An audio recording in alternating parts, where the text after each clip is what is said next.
ماہ سیام ماہ رمضان مبارک کا مہینہ بڑی عظمت و رحمت و رفعتوں کا مہینہ ہے۔ ہر لمحے رحمت ہی رحمت ہے، برکت ہی برکت ہے۔ اللہ رب العالمین کا دل رحمت اس مبارک مہینے میں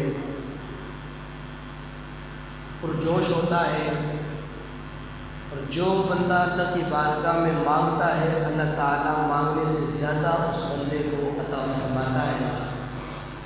امت مصطفیٰ کا عمل بڑھا دیا جاتا ہے، نیکیوں کے اسٹیپ بڑھا دیے جاتے ہیں، مراتب منازل بڑھا دی جاتی ہے، مرتبے بڑھا دیے جاتے ہیں۔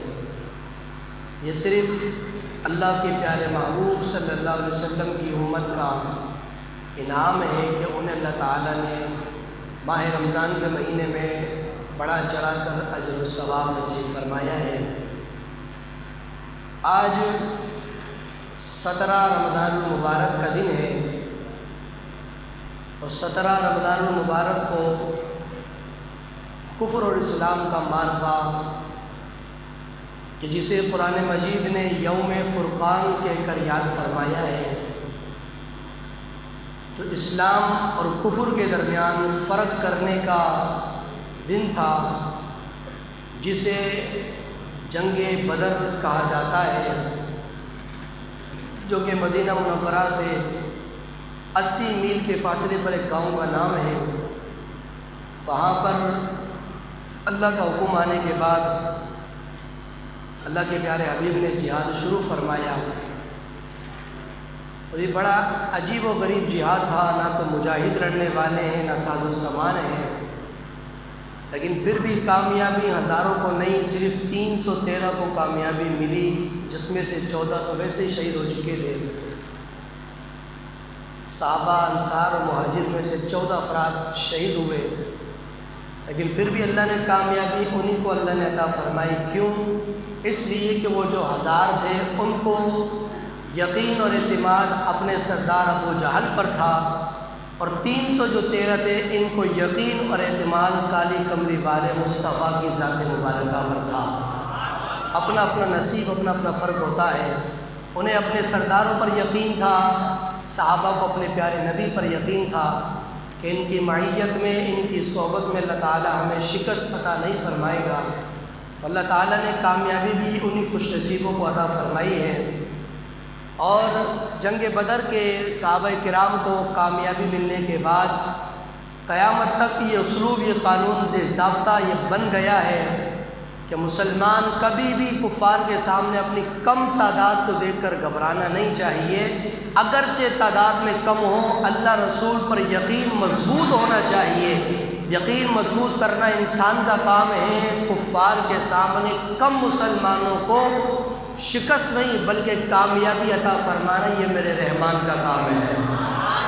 تو ہمیں کسی موڑ پر بھی جو ہے شکستہ دل نہیں ہونا چاہیے، اگرچہ تعداد کم ہو، اگرچہ لوگوں کی جو ہے گنتی کم ہو، مسلمان اتنے نہ ہو، کفر وہ زیادہ زور پر ہو، لیکن پھر بھی ہمیشہ جیت آپ کو پتہ ہے کہ اسلام کی ہوتی ہے۔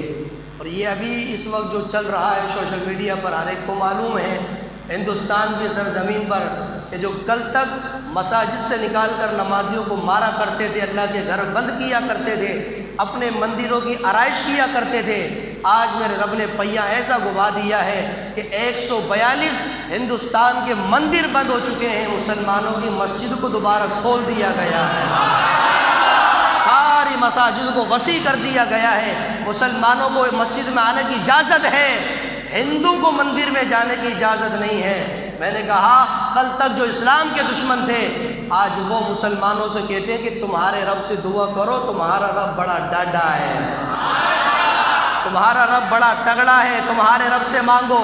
ہمارے خدا تو جو بت خانے میں بیٹھے ہیں یہ کسی کام کے نہیں ہیں، ان سے ہم نے بہت کچھ مانگا ہے، یہ کچھ نہیں کر سکتے۔ آج ہندو بھی بڑی بڑی ان کی فوج، آرمی، تمام لوگ مائک میں اعلان کر کر کے کہتے ہیں کہ جی مسلمانوں تراویح پڑھو تو ہمارے لیے دعا کرو، روزہ افطار کرو تو ہمارے لیے دعا کرو۔ کیوں بھائی تم تو ہمیں مارنے والے ہو، مسلمانوں کے ظالم ہو، مسلمانوں کا خون چوسنے والے لوگ ہو، ہم سے دعا کیوں کرواتے ہو؟ کہنے لگے ہم نے سنا ہے کہ تمہارا رب دعا بہت جلدی قبول فرماتا ہے۔ ادعونی استجب لکم، وہ فرماتا آؤ مجھ سے مانگو میں تمہیں عطا کروں گا۔ وہ تو خود اعلان کرتا ہے تم کیوں جو ہے ہم پر حملہ کرتے تھے، لیکن پھر بھی ہم چونکہ اللہ کے قرآن ہے تو ہمیں اس لیے اجازت نہیں یہ دعا کرنے کی، ورنہ مسلمانوں سے زیادہ، میرے نبی کا کلمہ پڑھنے والوں سے زیادہ کوئی بھی امت میں رحم دل نہیں ہے۔ میرے نبی کا کردار ہے جنگ بدر کے اندر جن کو کفار کو پکڑ کے گرفتار کیا گیا، ہاتھ پاؤں زنجیر سے زور سے باندھ دیے گئے، سرکار کی یہ معمول تھا جس وقت جہاد کرتے تھے اور جہاد میں جب وہ کامیاب ہوتے تھے تو 2 یا 3 دن کامیاب ہونے کے بعد وہاں ٹھہرتے تھے اللہ کے شکر ادا کرنے کے طور پر۔ یہ حضور کی عادت تھی جس جہاد میں بھی جاتے تھے تو 2-3 دن وہاں ٹھہرتے تھے جہاد ختم ہونے کے بعد۔ اللہ کے پیارے محبوب علیہ السلام وہاں تشریف فرما تھے، کفار کے ہاتھ باندھے ہوئے ہیں، پاؤں باندھے ہوئے ہیں زنجیروں سے، اتنی زور سے صحابہ نے باندھ دیے کہ سرکار کی آنکھیں لگی، سرکار آرام فرمانے لگے تو کفار کھڑے کھڑے اس طرح کر رہے کہ جس طرح زور سے باندھا۔ میرے نبی کی آنکھیں کھلی، رحمت للعالمین کے جو دشمن تھے، جو مارنے آئے تھے، قتل کرنے آئے تھے، جب وہ چیخ و پکار کرتے تو میرے نبی کی آنکھیں کھلی، فرمایا صحابہ ان کی رسی ڈھیلی کر دو نا یار، فرمایا تم نے بہت ٹائٹ باندھ دیا، ان کو ڈھیلا کرو۔ یا رسول اللہ یہ تو آپ کے دشمن ہیں۔ فرمایا دشمن ہو کوئی بھی ہو لیکن اللہ نے مجھے رحمت للعالمین بنا کر بھیجا ہے، میں رحمت للعالمین بن کے دنیا میں مبعوث کیا گیا ہوں۔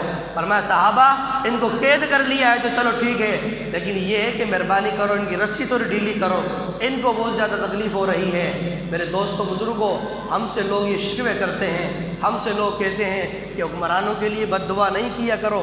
میں نے کہا بھائی صاحب کیوں، کیا مسئلہ ہے؟ کہنے لگے اللہ کبھی تو ہدایت دے گا۔ میں نے کہا جو گستاخ رسول اس کو ہدایت ہی ملنی ہوتی تو گستاخی کیوں کرتا پھر وہ؟ اور بے وقوف و گستاخ کو اگر ہدایت ہی نصیب ہونی ہوتی وہ گستاخی کا حملہ ادا کیوں کرتا؟ اور میرا رب قرآن میں پڑھتا، پڑھو قرآن، اللہ فرماتا عتلم بعد ذلک زنیم، کہ جو میرے محبوب کی شان میں گستاخی کرتا اس کی اصل میں خطا ہوتی ہے۔ اصل میں خطا کیا؟ باپ کو یہ ہوتا ماں کو یہ نہیں، آپ کی زبان میں کہہ دوں بغیر نکاح کی پیداوار ہوتا ہے وہ۔ جو رسول یہ اللہ کا قرآن پڑھ رہا ہوں، پڑھ لو قرآن مجید، عتلم بعد ذلک زنیم، جو مصطفیٰ کی شان میں زبان درازی کرتا ہے وہ حرامی ہوتا ہے، حلالی نہیں ہوتا، اور جس کی رگوں میں حلال کا خون ہوتا ہے اللہ تعالیٰ ایمان والوں کی تعریفیں فرمایا کرتا ہے۔ یہ ہر چیز قرآن کے اندر موجود ہے، نہیں پڑھو اور اندھے پن کا اینک لگا لو تو پھر مولوی صاحب کا اس میں کیا قصور ہے؟ آؤ میں تمہیں قرآن کریم سے میرے مصطفیٰ کی عظمت و شان ظاہر کر کے بتاؤں۔ میرے دوست و بزرگوں، یہ کفر و اسلام کا مارکہ جنگ بدر کا اس قدر ہوا، اور آج بھی سرزمین ہندوستان کے اندر یہ معاملات ہو رہے ہیں۔ میں نے کہا 126 دن سے زیادہ ہو گئے کشمیری مسلمان قید ہیں نا؟ بھائی مسلمانوں کی خبر رکھنا یہ مسلمان کا حق ہے یا نہیں ہے؟ کہ اپنے ایمان سے بتاؤ یہ بھی سیاست ہے کیا؟ میرے نبی نے حدیث پاک میں فرمایا مسلمان ایسا، ان کا تعلق ایسا ہے کہ جیسے بنیاد اٹھانے کے بعد جب دیواریں کھڑی کی جاتی ہے نا، اینٹ اینٹ اینٹ اینٹ اینٹ پر اینٹ جس طرح رکھی جاتی ہے، جس طرح ایک اینٹ دوسری سے جڑی ہوئی ہے، میرے نبی فرماتے مسلمان بھی دنیا میں کہیں بھی ہو اسی طرح ایک دوسرے سے جڑا ہوا ہے۔ لوگ کہتے ہیں چچنیا کہاں ہے، چائنا کہاں ہے، یہ فلانا ملک کہاں ہے؟ اچھا وہاں مسلمانوں پہ ایسے ہو رہے، ہمیں تو نہیں پتہ یہ کہاں ہے۔ وہ بے وقوف آدمی، تجھے جغرافیے کا نہیں پتہ؟ ملک کے اندر کتنے جغرافی تجھے اس کا نہیں پتہ؟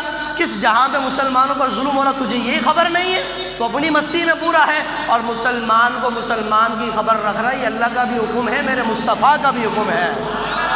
زور سے بولو، اونچی آواز سے بولو، اونچی آواز سے سبحان اللہ۔ میرے مصطفیٰ کا بھی حکم ہے، خلاق عالم کا بھی حکم ہے، ہر مسلمان کو مسلمان کی خبر ہونی چاہیے۔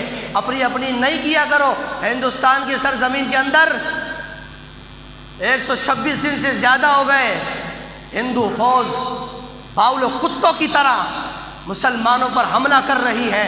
کئی مسلمان ماؤں بہنوں کی سینوں کی چھاتیاں کاٹ دی گئی ہے، کئی بچوں کو یتیم کر دیا گیا ہے، کئی جو ہے عورتوں کو بیوہ کر دیا گیا ہے، اور کتنی عورتوں کو ان لوگوں نے، ان ظالموں نے حاملہ کر دیا ہے۔ کتے کی طرح چھوڑ دیا مودی نے ان کو، بیڑا غرق کر رکھا ہے۔ 126 دن سے تم نے ان کو حصار میں کیا ہوا ہے، بند کیا ہوا ہے۔ ساری دنیا پر کورونا وائرس کا حملہ ہے نا، جہاز بند ہے، سفر بند ہے، آنا جانا بند ہے، یہ ملک وہاں نہیں جا سکتا، اس ملک کا وہاں نہیں جا سکتا۔ کیوں؟ میں نے کہا تم نے کشمیر کو بند کیا ہے، کسی نے بند ہو کر اللہ کی بارگاہ میں شکایت کی ہوگی، میرے رب نے ساری کائنات کو بند کر دیا۔ جاؤ، کون نکل کے دکھائے گا؟ آؤ، کون نکلے گا باہر گھر سے؟ تم نے کشمیر کو بند کیا، میرے رب نے اپنے کعبے کو بھی بند کر دیا ہے۔ آؤ کر کے دکھاؤ۔ اس سال بھی حج نہیں ہوگا، اس سال بھی منع کر دیا گورنمنٹ نے، پچھلے سال بھی نہیں ہوا تھا، اس سال بھی پابندی حج کرنے پر۔ آؤ کون آئے گا بیچ کے اندر؟ ہر سال مسجد پہ پابندی لگتی ہے، اس سال بھی لگے گی۔ 21 رمضان کے بعد دیکھنا پھر مسجدوں پہ حملہ ہوگا۔ یہ تمہاری حرکتوں کی وجہ سے تم نہیں بولتے، تب یہ سر پہ چڑھتے ہیں۔ یہ ہمارے ایمان کی کوتاہی، ہم نہیں بولتے۔ ہم بولتے جی گورنمنٹ سے کون جیت سکتا ہے، اور بابا گورنمنٹ سے نہیں، یوں بولو ایمان والے سے کون جیت سکتا ہے۔ اصل طاقت ایمان کی ہوتی ہے، اصل قوت ایمان کی ہوتی ہے، اور جب آپ کا ایمان ہی کمزور ہو جائے تو پھر چھوٹا سا بچہ بھی آپ پر حملہ کر جاتا ہے۔ میرے دوستو بزرگوں، آج یہ ویڈیو پیغام کے ذریعے میں ہندوستان کی گورنمنٹ کو اللہ کے گھر میں جمعے کے دن، جنگ بدر کے دن اور روزے کی حالت میں یہ پیغام دینا چاہتا ہوں۔ اگر تم چاہتے ہو کہ ہمارے ہندو، اور وہ ایسی ایسی باتیں کرتے ہیں کہ جی ہمارے پاس تو جلانے کی جگہ بھی نہیں ہے، شمشان گھاٹ، گھمسان گھاٹ بنا ہوا ہے، کوئی جگہ ہی نہیں ہے، جلانے کی لکڑیاں ختم ہو گئی، قبرستان بھر گئے، روڈوں پہ لوگوں کو پھینکا ہوا ہے۔ میں نے کہا ہونا یہ تو ہونا ہے، کیوں؟ ان کشمیروں کو آزاد کرو، سارے ہندوستان سے تیرا وائرس ختم نہ ہو تو بھی ہم بھی اپنی گردن کٹوانے کو تیار ہیں انشاءاللہ۔ اگر یہ وائرس دنیا بھر سے ختم نہ ہو، ہم اس کے ذمہ دار ہیں۔ اس کشمیری ماؤں بہنوں کو آزاد کرو، ان سے معافی مانگو۔ ہماری جو مسلمانوں کی بابری مسجد کو تم نے بند کر رکھا ہے، اس کو کھول کے اذانیں دلواؤ۔ خدا کی قسم، ہندوستان کی زمین پر اللہ کا نام گونجے گا، میرے مصطفیٰ کا نام گونجے گا، سارا عذاب زمین سے اللہ تعالیٰ ختم فرمائے گا۔ او خدا کے بندو، اللہ کا عذاب اللہ کے گھر بند کرنے سے نہیں ختم ہوتا، اللہ کا ذکر بڑھانے سے ختم ہوتا ہے۔ اور سمجھ آ رہی ہے؟ ہاں، روزہ ہو تو بول تو صحیح نہ اونچی آواز سے سبحان اللہ۔ اگر مزہ تو آئے نا روزے کی حالت میں اپنے محبوب کا ذکر سن رہا ہے۔ جنگ بدر کا، آؤ چلے میں اس پر تفصیل چلتا ہوں نا، بات بہت آگے نکل جائے گی۔ جنگ بدر 17 ماہ رمضان کو ہوئی، کتنی تاریخ کو؟ دن کیا تھا؟ جمعے کا، اور آج کیا ہے؟ جنگ بدر جمعے کو ہوئی 17 رمضان۔ اللہ کا شکر ہے آج 17 رمضان ہے، دن بھی جمعے کا ہے۔ ادھر وہ جمعے کو لڑائی کر رہے تھے، ادھر ہم باتیں سن رہے ہیں۔ بول تو صحیح نہ اونچی آواز سے یار، تگڑا ہوگا۔ آج ہم جنگ بدر صحابہ کرام کی بہادری کو دیکھیں گے۔ کتنے صحابہ تھے؟ 313۔ میرے نبی پاک علیہ السلام نے، صحابہ کرام نے کہا رسول اللہ کفار نے بڑے ہم پر ظلم کر۔ جب سرکار مکہ سے مدینہ ہجرت کر کے تشریف لے گئے تو 2 سال کے بعد یہ جنگ بدر ہوا۔ کتنی؟ ہجرت کرنے کی کتنے سال بعد؟ دوسرے سال میں۔ صحابہ کرام نے کہا رسول اللہ یہ بڑا ہم پر حملہ کیا ہے اور بہت زیادہ کفار نے ستا کر رکھ دیا ہے، مہربانی کریں ہمیں حکم دیں ان پر حملہ کریں ہم۔ میرے نبی نے فرمایا بھی رک جاؤ، اللہ کا حکم نہیں آیا، اللہ کا حکم آئے گا تب کام کریں گے۔ یہ کہہ کر میرے نبی نے بتا دیا کہ لوگ کہتے ہیں کہ نبی کو دیوار کے پیچھے کا نہیں پتہ، نبی کو یہ نبی کو وہ نہیں۔ سرکار نے صحابہ کو خاموش کر کے بتا دیا صحابہ دیکھ لو، اللہ کا حکم نہیں آیا، میں جہاد نہیں کر رہا، جہاد جیسا فرض میں منع کر رہا، رک جاؤ جب تک اس کا حکم نہیں آئے۔ کیوں کہ دنیا کو بتا دینا مصطفیٰ وہی کرتا ہے جو اس کا رب اس کو حکم فرماتا ہے۔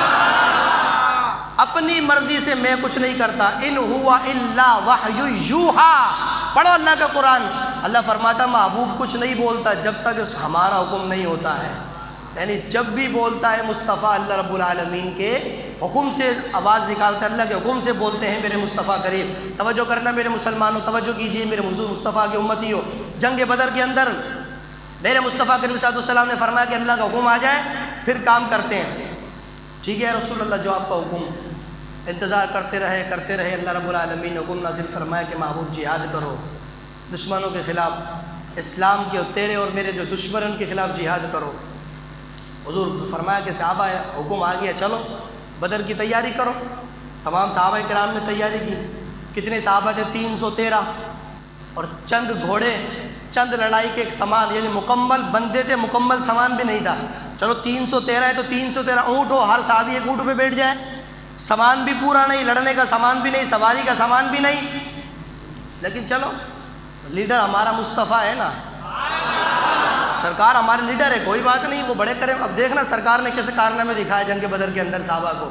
اب چلا قافلہ ادھر سے کفار کا ابو جہل کا چلا مکہ سے، ادھر سے مدینہ سے میرے مصطفیٰ کا، بدر کے میدان پہ آ گئے.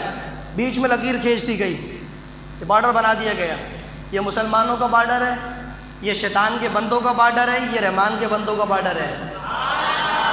ادھر بم والے ہیں، ادھر دم والے ہیں. تگڑا ہو کے بول، تگڑا ہو کے بول اونچی آواز سے. ادھر بم والے ہیں، ادھر دم والے ہیں. ادھر ڈنڈے والے ہیں تو ادھر جھنڈے والے ہیں. ادھر بارود والے ہیں، ادھر درود والے ہیں.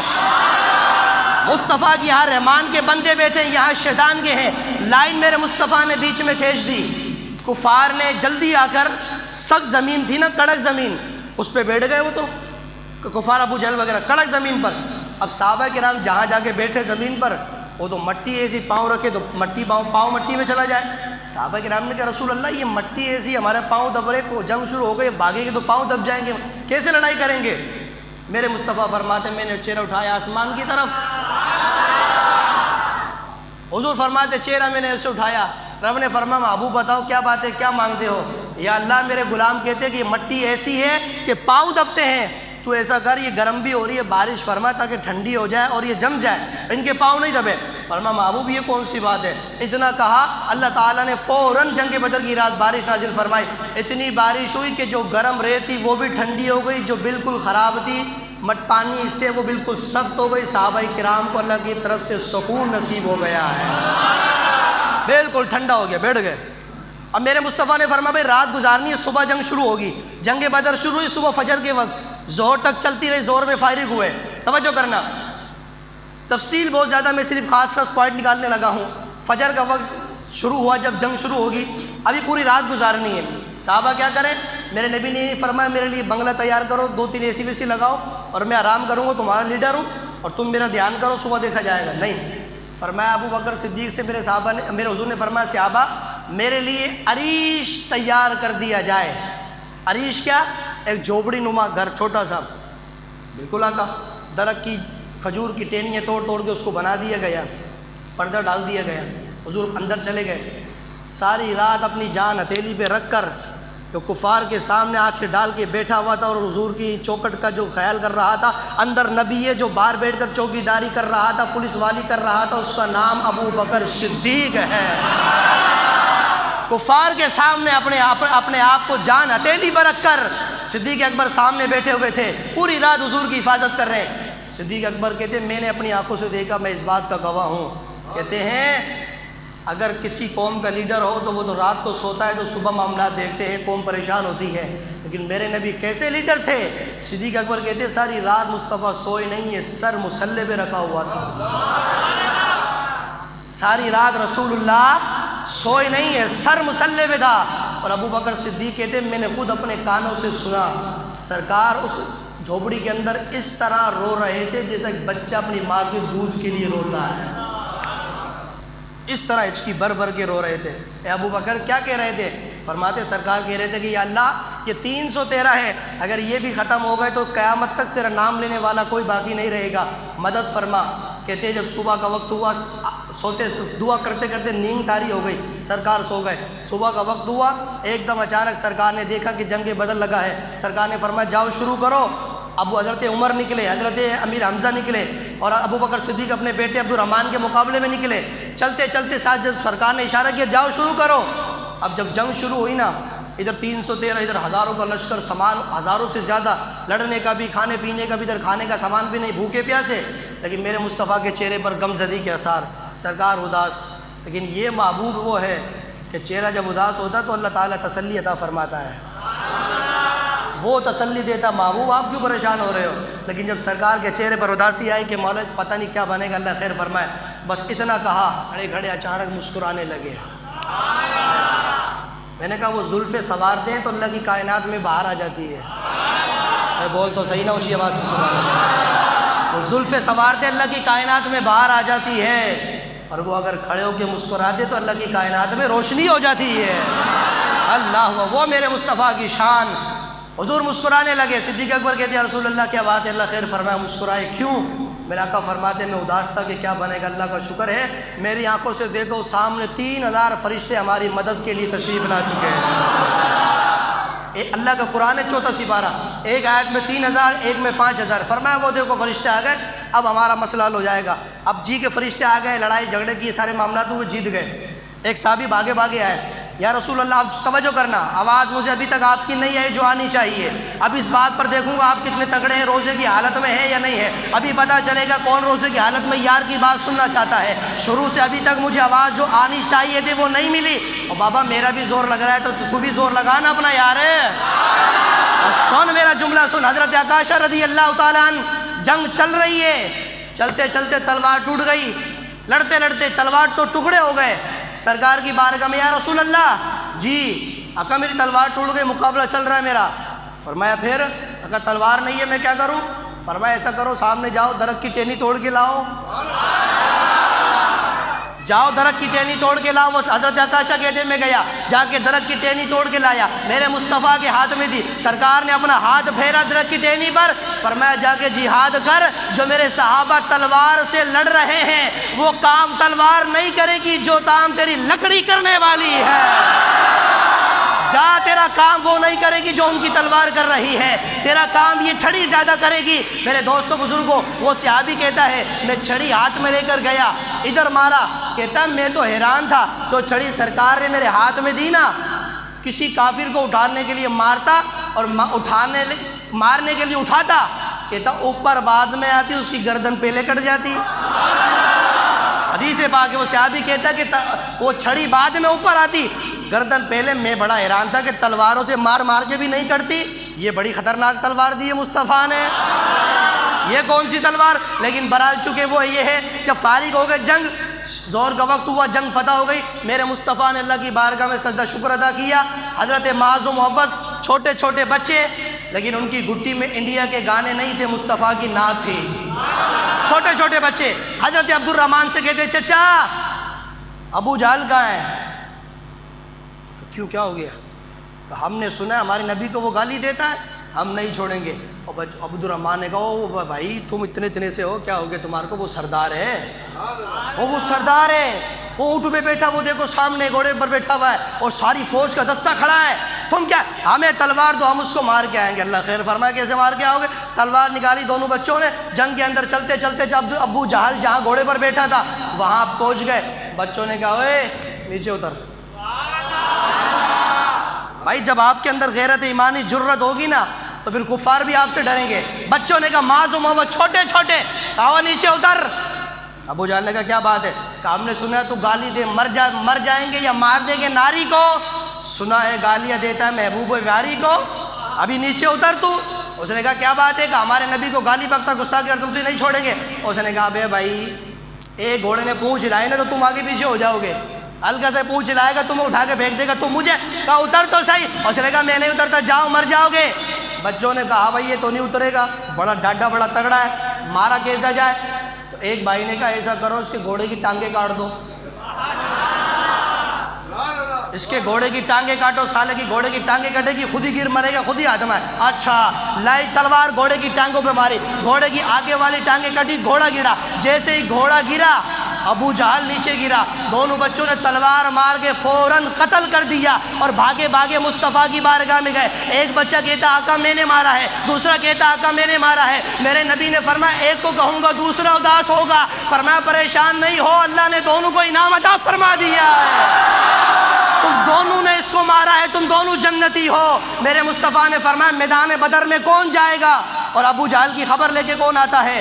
عبداللہ بن مسعود کہتے آقا میں جاتا ہوں، فرمایا جاؤ خبر لے کر آؤ۔ ابھی کچھ سانسیں چل رہی تھی، عبداللہ بن مسعود نے گردن مار کے تلوار مار کے گردن الگ کی اور اپنے اس کی بال سے گردن لٹکائی، سرکار کے قدموں میں ڈال دی۔ میرے نبی نے جب دیکھا ابو جہل کا سر، میرے نبی نے دعا کی یا اللہ تیرا شکر ہے میری امت کا فرعون مر گیا ہے، یا اللہ تیرا شکر ہے میری امت کا فرعون۔ پتہ چلا جو گستاخ رسول مر جائے یا کوئی مار دے میرے مصطفیٰ پسند فرماتے ہیں۔ بھائی حضور نے دعا کی نا، یا اللہ تیرا شکر ہے فرعون مر گیا. اب جو بھی سرکار کے گستاخ کو مارتا ہے اس کا زندہ رہنا دنیا میں کوئی حق ہے؟ ہائے ہائے ہائے میرے دوست بزرگ کو تفصیل بہت قوی ہے. یہ شان مصطفیٰ ہے، کوئی معمولی بات تو نہیں ہے نا میرے یار. حضور کا مقام ہے. پھر انشاءاللہ اگلی بات اگلے دن کریں گے. ویڈیو دیکھنے کا شکریہ. اگر آپ چینل پر نئے ہیں تو سبسکرائب کر لیں اور ساتھ ہی ساتھ بیل آئیکن پر بھی کلک کر دیں تاکہ یوٹیوب ہماری ہر ویڈیو کا نوٹیفیکیشن سب سے پہلے آپ کو بھیج دے. جزاک اللہ.